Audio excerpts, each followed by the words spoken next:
they are on a monthly level putting, let's say, 10,000 surplus portions, and they are reaching on the best months up to 80% efficiency.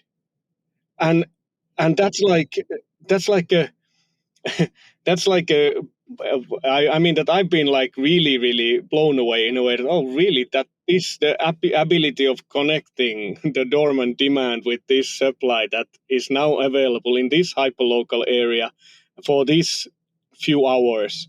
And we can match this.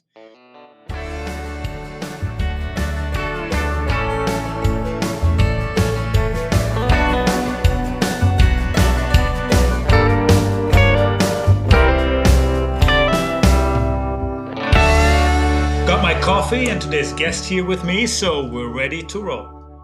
Welcome to the Circular Coffee Break podcast, where we will be casually talking about everything circular and beyond.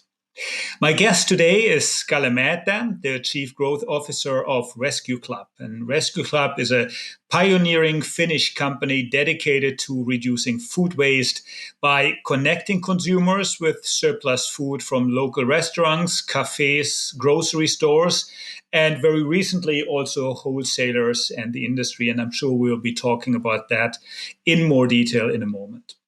ResQ Club has really achieved remarkable success in promoting sustainability and minimizing food waste, basically helping to save millions of meals from going to waste. And I'm myself an active user. I have the app on my phone and I use it very frequently to get my surplus food at home or in the office.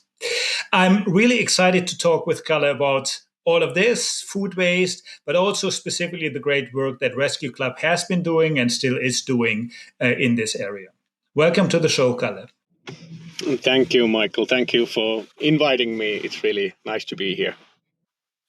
Great to have you. And maybe to get started, could you maybe tell us a little bit about yourself, like your path to where you are today, and maybe also about the mission and vision of ResQ Club? I already introduced it a little bit, but maybe you can add some more color to what ResQ Club is and what you're aiming to do. Yeah, definitely. And just about myself first, I'm a master in science from geography. So actually that kind of coming from that kind of geographical side and then finding my way through the startup scene and other kind of different ventures that I've been involved. Is it in games, media, going into circular economy solutions for other industries, also on the textile side. So a lot of I've been active in the past 20 years. And now 4 years ago, I joined ResQ Club, close to 4 years ago. And then I joined here to actually build the international growth for the company. And since then, I've been here now 4 years and now responsible for our growth initiatives. And when thinking about ResQ as a company and our mission, everything is really about how do we take advantage of what used to be waste. So in a way of like this edible food that was discovered when the company was founded 8 years ago, that there was a clear problem there that so much edible food was just wasted. And at the same time, when there was this emergence of apps and mobile phones and apps started becoming more and more widely used, they become this kind of opportunity of, hey, this kind of using digital networks of connecting people, the demand with this kind of supply that's only available at certain points because the daily unpredictable supply that comes from restaurants, cafeterias and others. So there was this kind of natural surplus that was available. So then creating this kind of network and now seeing this kind of the impact that we are able to get here. So all in all of like the mission of ResQ, we've been really been able to execute. It hasn't been just something far out there, but it's on the everyday lives of saving, what is it now, around 10,000 portions a day that is saved on our platform here in Finland on everyday level. So that's a significant impact that the company is able to do. So, and beside Finland, that's our main market, but we are also available in Sweden and Estonia, and now we are also activating Germany. So this, our mission of helping to improve the resource efficiency and minimize what is being wasted. That's the goal that keeps on. There is a lot of growth there still for us that we see, and a lot of positive impact that we can still bring to the world. Yeah, absolutely. And I remember, and I think I heard about ResQ at an event and downloading the app. And then the first time I actually ordered something through the app, and I went to the restaurant and basically said like, "Hey, I'm here to pick up my food." It was still very early days, I think, in this space, but it has been growing a lot. It has been developing a lot. The technology, but also the number of restaurants, the acceptance, I would say, and also the mindset that people have towards basically using surplus food and basically making sure that no food waste goes to waste. It has been a long journey, and I would assume not always easy, but before we pressed record, you also talked about like this new expansion into wholesale and into the industry to save even more food and avoid even more food waste. What are some of the key strategies and also the technologies you use to achieve all of that, to really drive this huge impact that you're making? And we're not talking about one or two servings a day, but really thousands of servings from different restaurants, from different contexts. How are you approaching that from a strategic, from a technology point of view? Yeah, on a technological level, if thinking what we practically are, we are a two-sided marketplace, a digital two-sided marketplace, where we connect the suppliers, the restaurants, cafeterias, and grocery stores, and other kind of sellers that we have with the local supply. Local demand that there is, that people who are already available in the market area. And in more precise, we talk about hyperlocal demand and time-sensitive demand, because the surplus is not available for the whole day. It's pretty much available after the peak sales hours of the restaurant, let's say lunchtime, and then they have an understanding of, well, we were not able to sell this, so we are able to provide them this kind of secondary marketplace, as we say. And when going into the technology side, it's really about optimizing of how can we, in a way of, how can we match this kind of dormant demand that people might have, that I might feel like having sushi today and where can I get it? And then you notice that, okay, I'm in the location, I'll go and check on ResQ, and then you discover that there is a place that's actually selling these good sushi portions in a good discounted price. So the value proposition for the customer is always there. It's not just about for the people who want to save the world, but it's about people who want to do this kind of smart consumption decisions and looking for affordability and other kind of things also. So we pretty much want to be agnostic for everybody who can discover something new here. And our main thing is really about matching the supply with the demand. And that's an endless game of optimization and improving small steps and introducing new kind of supply to the field. So, but if you think about on the core level, the problem that we are dealing here and what this, like telling what this digital world has opened up, is that you really go into the fundamentals of economic theory in the end, the supply and demand, the balance of that.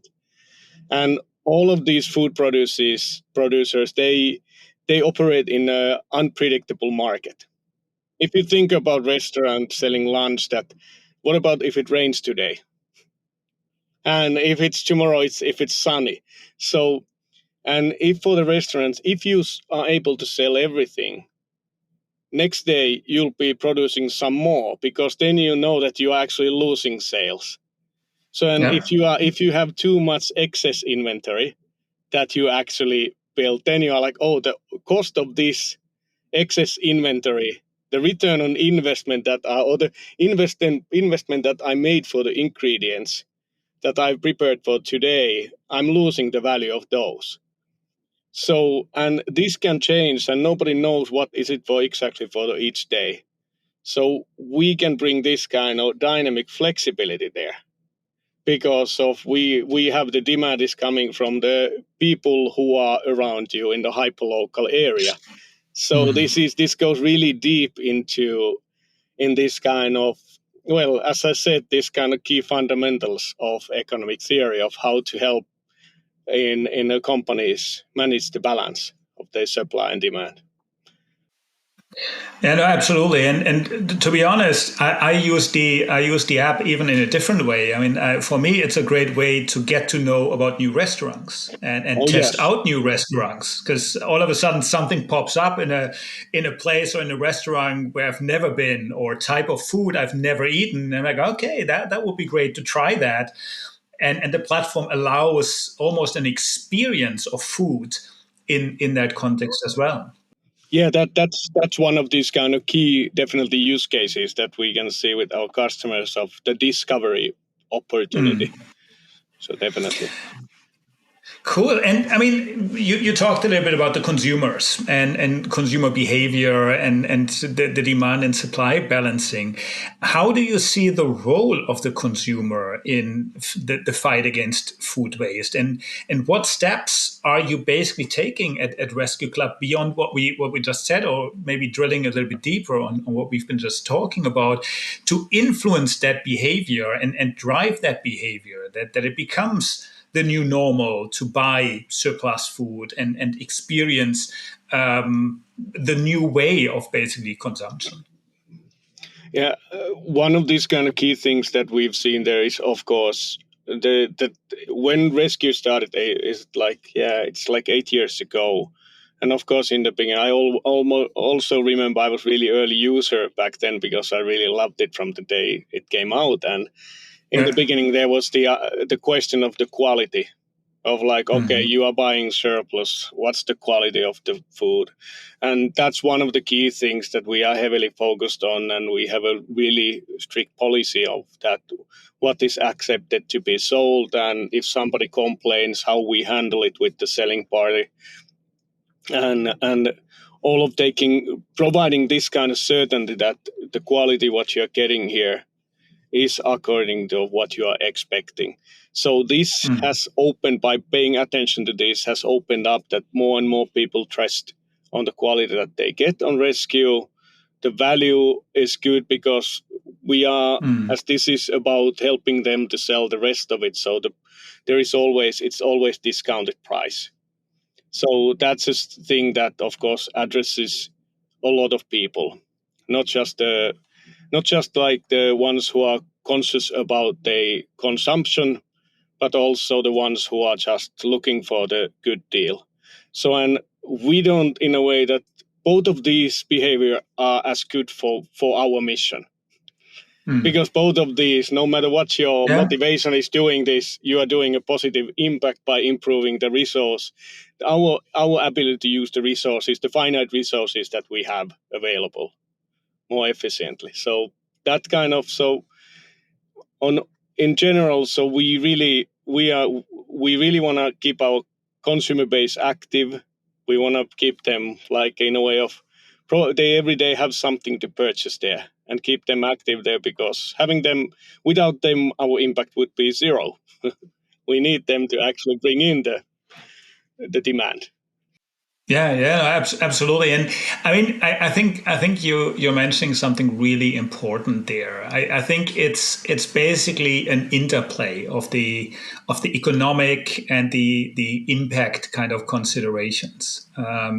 What we're seeing is that not a lot of people are actually willing to pay a premium to have an impact. But then again, I mean, if you combine doing good, doing having an impact with even saving money, that's a whole new motivator, and that's basically something that increases the use of these platforms. So I think from that point of view, it's not either or. It's not necessarily either you are there to save money or you're there to save the world, but it's a combination of both that basically drives your usage and the adoption, I assume, in that context. Yeah, it's in thinking about this bigger impact, that how conscious does the user even need to be of the impact? just by participating, you are actually improving this. So, and then it's more about the system level, and on a bigger scale, it's about how to get the supply side, the selling side, to understand the value of this. And one of these kind of things, the value they get is, of course, the positive sign that they are giving resources into of taking care of this issue of reducing waste. But that comes also really quickly to economics. And then when having these aligned, then it's really that it just in a way that it makes sense and it's a rational thing to do. And I think that everything that it's in the end, it's a rational thing to have a positive impact, minimize our own impact. So. Yeah, absolutely. And to be honest, I mean, currently you hear about a lot of restaurants struggling in today's time. So in order to basically give them an extra income by basically utilizing their surplus is naturally also a very positive impact that is helping the community, that is helping restaurants and people to put food on the table in another sense in that context. Now, since you started with ResQ, or since ResQ started, you weren't on board at that point in time, but since ResQ started, what were some of the biggest challenges you've been seeing, and how has ResQ overcome those challenges from the beginning, but also nowadays? Because I mean, things like COVID and a lot of other things naturally have a significant impact on your business model, and the utilization of your services and the platform. Yeah, that would be another multi-hour podcast of going into all the biggest challenges and what the company has faced. And I've been just part of a small part of the whole ride. But I would say now, as everything started as a startup in a way, but now in our current scale of what we're operating, you could call us a scale up. But that in a way that we are in a way of more in the mode of how can we expand this solution that we have found, and in a way of making it more widely available. That doesn't mean that there is a lot to improve, but at the same time, this comes down to like when you start up something, you do something quick and try to test it. But at the same time, one thing it leaves behind is technological debt. So, and in a way of keeping up to pace with that, then of course having this kind of big events like COVID happen, but that was such a storm. And if now looking from our perspective, that actually accelerated things a lot, because it actually the speed of in people starting to adapt this kind of digital services to actually order food mainly. You had these delivery services, Volt Food or others really starting to pick up in pace. So we could see the same thing with ResQ. Okay, that this was actually that the digitalization of the whole industry was happening. So it made it more like that was kind of this kind of unpredictable storm that actually changed a lot of things, but at the same time, it was like I think some people said that 5 years of development happened in like a half year. What was expected of how world is going to change and move forward. So, but in general, there is like I would say that the biggest has been about from an idea. Well, first you come from idea to a first model, and then now about scaling the first model into something bigger, and at the same time looking at the industry of which parts of the whole food industry we are able to serve, and how optimized is our solution for each of these industries. What are the problems in grocery stores, what are the problems in restaurants, what is it in cafeterias. Now we're bringing in wholesalers, hotels, all of these kind of, everybody has their own kind of specific needs. So that's kind of one thing of balancing with that.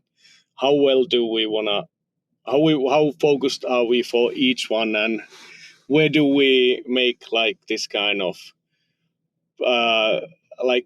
perfectly fit solutions for certain use case, and where do we expect that you are happy with the one solution, like a general solution that we have for all. So all of these kind of minor things, and in a way of placing everything in right order. Yeah. No, absolutely. And you mentioned also you have a geographical expansion going on. So you're actually expanding on two dimensions, both from a scope point of view to wholesale, to hotels, but at the same time also geographically. And I would assume something similar is true from a geographical point of view, that there are some similarities between Finland and Sweden, Finland and Germany. But there's naturally also a lot of local or regional or country specific requirements, behaviors, and also user expectations that you have that you need to adjust to in that context. Yes, that's as we can see that it really comes down to same but different. Like, I mean that in every place you do the cooking pretty much. Okay, you have a example, like a simple example everybody understands, sushi roll. It's pretty much, it's done in every place. It's done in the same way. But then, in a way, then how is it served or how is it made available to the market? I would say that the amount of sushi buffets that you have in Finland has a really dense. There is a lot of sushi buffets in Finland compared to other markets, for example. So this kind of like how the serving differs. And it might be because of local legislation, it might be because of local customs, it might be because of, in Finland we have the lunch benefits. It's a completely different concept. In every country has their own concept. Some countries don't have at all. The whole lunch eating culture is different in places. And especially I would say in Finland, this lunch benefit culture has created these buffet lunch types that that you could say are in a way of done in the sense that it's not done for individual customers. So I don't have exact data, but how is it compared to like in a way of how much surplus it generates? I could say these kind of buffet solutions might end up in a way of that they have a more surplus. So our solution might be better fitting for those. And if you're missing these in other markets, so the problem is different on when you go into on how the food is served, and that's a kind of cultural specific. Yeah, no, absolutely, and I would assume also the acceptance differs very much, and so on. So, I mean, shifting gears maybe a little bit, let's maybe talk about the impact that ResQ has been making on the environment, but also from a local community's point of view, because I think that's another very, very important aspect as well. Can you maybe outline a little bit like what is the impact ResQ has been making, and what is the impact you're basically making continuously with the platform, with the services, with addressing basically the demand and supply questions across different countries, different scope areas, different industries or parts of the value chain, I would say. Yeah, I looked like few of these kind of numbers that we've been sharing that we just had, was it last month ago, we reached the 15 million portions saved on ResQ. Wow, cool. And now it's, I would say it's, I don't have any exact, but if we have around like 10,000 portions saved per day, so we go into it's not like that's on a monthly level. We are talking about 200,000 portions. So in a way of like another million is going in a half a year. So it's like there is the quantity is big, and we have now around like 3,000 selling partners that are actively selling, mainly in Finland. That's our biggest market, but then in Estonia, Sweden also, and then Germany is starting, so that's something new. So we are expanding the same model. Yeah. But when thinking about that, on general, just the efficiency of this kind of solution, and this is kind of in a way of like where I've like really, on many levels, changed my perspective on the whole idea of market economics, because this has really showcased that this is not solved by regulation, the food waste, but by having a good way of matching the demand and supply. On average, we are able to sell 2 out of 3 portions. So almost like over 60%, close to 70% of the portions that are put onto our platforms are sold. And when I look at like our best performing big city, like let's say markets where we have over 100 selling partners, and they are on a monthly level putting, let's say, 10,000 surplus portions, and they are reaching on the best months up to 80% efficiency. And Wow, that's and a good number. that's like a that's like a I mean that I've been like really really blown away in a way that, oh really, that is the ability of connecting the dormant demand with this supply that is now available in this hyperlocal area for these few hours, and we can match this.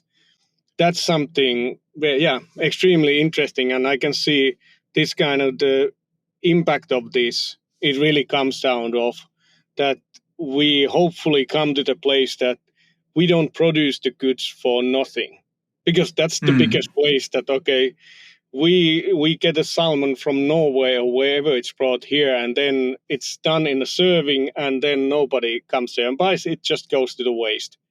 It feels horrible on all levels of so much resources being wasted on the way. But at least give it in a way of proper usage to the investment that you've done there. Yeah, absolutely. And I mean, if we look at the global numbers for food waste, I mean, it's still a huge problem. We have parts of the world that are starving. We have other parts of the world where we don't even know what to do with all the food waste that we're producing. So from that point of view, this demand and supply has always been and still is a huge problem in that context. So I think you're making you meaning ResQ, making a huge contribution to basically addressing one of the biggest problems that we're having, specifically in our Western world when we talk about food waste. Now, the coffee is empty, and it's unfortunately time to wrap up. But Kalle, before I let you go, let's maybe look ahead a little bit. So, what are the future goals for ResQ, and how do you plan to expand your impact on sustainability, on basically avoiding food waste in the future? You already talked about a couple of things that you're planning, but what are the plans beyond that? So how are you going to make ResQ and the vision you're working on a reality for broader and broader aspects of food and food waste? We have a really concrete plan on this, and in a way that we are looking. If you look at the whole, like the source of where this edible food surplus is coming from, you have this Luke Luonnonvarakeskus here in Finland has made this calculation out of those that pretty much, well, is it like less than like half, or I don't remember exactly, was it like a 40% or something that's pretty much coming from homes and other places where it's put in the bin, and that's pretty much out of our reach. But now the segment we've been working has been the cafeterias, restaurants, and then grocery stores, and those account for around 30% of the edible surplus waste coming. But now what expansion that we've started this summer and testing is this: how could we provide this help to industrial providers and wholesalers? Because that's the source of 20% of edible surplus waste. So it's like we are growing significantly the pie where we can impact. And now to move forward with this, what we started this summer is we have this Kotikulma pilot here in Greater Helsinki area, where we have a fruit and veggie wholesaler putting available their offers, and they are sold in this wholesale quantity, meaning that you can buy like 10 kilos of watermelons or 15 kilos of apples. The discount is around like 70% minus. And we have this kind of solution that on Tuesdays and Fridays, there is every morning there comes, or these mornings there comes offerings available in our app. You can make a purchase, and then you have a pickup window between 4 to 6 when you can go and pick up your purchases at a certain location where at the moment we have our ResQ van there bringing out these offers. And Okay, cool. This is a big change, because what we've learned now is that during the summertime, I think around like 7,000 kilos of fruits, berries, and vegetables have been saved. People are really loving it, and all of this kind of that we've seen, that we are able to reach people with this, and they are interested in getting this kind of bigger quantities. And now we are looking, and this has been a pilot done with the one partner. But now we are actively looking and expanding to bring new partners, and we see a lot of potential there.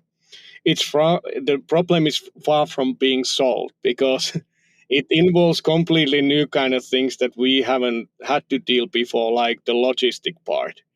And why we had to bring this kind of logistics is because these are not made for normal customer traffic. So because it's just yards full of big trucks and other kind of things, so they don't want people to come there. So we needed to provide this kind of logistic service and a pickup possibility of where people can actually come and pick up their purchases. But a lot of interesting things to learn. We see a lot of interest from the city level on this kind of potential selling partners there. And they're, especially with what I really appreciate with these vegetable and fruit wholesalers, as we've spoken multiple ones, that they, as they say, that they are selling live goods. That as a nature, this, when you have these from the other side of the world, you have these bananas and others brought, they are alive still, and that's why they also perish quite quickly. So they have a short window. How can we bring there a scalable model that can address this? And happily, we are not we have a good starting point with this. We have excellent experience from Estonia, where we've seen, again, coming down to these kind of economic theories of there, where we've been able to create this kind of solution for a fruit and veggie wholesaler, that they daily output might vary between, let's say, tens to 500 portions, but the sales rate stays the same. And that's the kind of miracle, that we can adjust the flexible demand, that the demand that our customers are bringing in can help them always manage the surplus that they are generating. So this is like a big learning and a big possibility that we are now actively testing. And there, at the same time, with these tests, we hope to build something completely unique on a world scale. We are not the only company trying to solve this problem, but if we can create this kind of unique approach that really fit for this kind of use case, the impact that we can create is a significant one. Yeah, great. So it's fantastic to hear, and there's a lot to look forward to in the development of ResQ. So still something to look forward to and basically follow. Thanks a lot, Kalle, for joining me today. Really interesting, and I will for sure be following and continue to use the ResQ app. And to all of you out there, if you haven't downloaded the ResQ app and you are in a place where ResQ is available, go over and download it today and try it out. It's a fantastic way, as mentioned, to test new things, to find fantastic gems and save some money along the way while having a positive impact. Thanks a lot, Kalle, for joining me. Thank you, Michael. Great. For all of you listening out there, as always, we hope you found today's episode both interesting and inspiring, and that you gained some new insights or ideas. If you enjoyed the podcast, please help us spread the word and grow the CCB community by recommending it to your friends, family, your network. You can also support us by giving us a 5-star rating and a positive review on Apple Podcasts, Spotify, or wherever you're downloading your podcast. And don't forget to subscribe so you won't miss a future episode. The only thing for me left is to thank you all for tuning in today. And I'm looking forward to seeing you all here at the Circular Coffee Break podcast.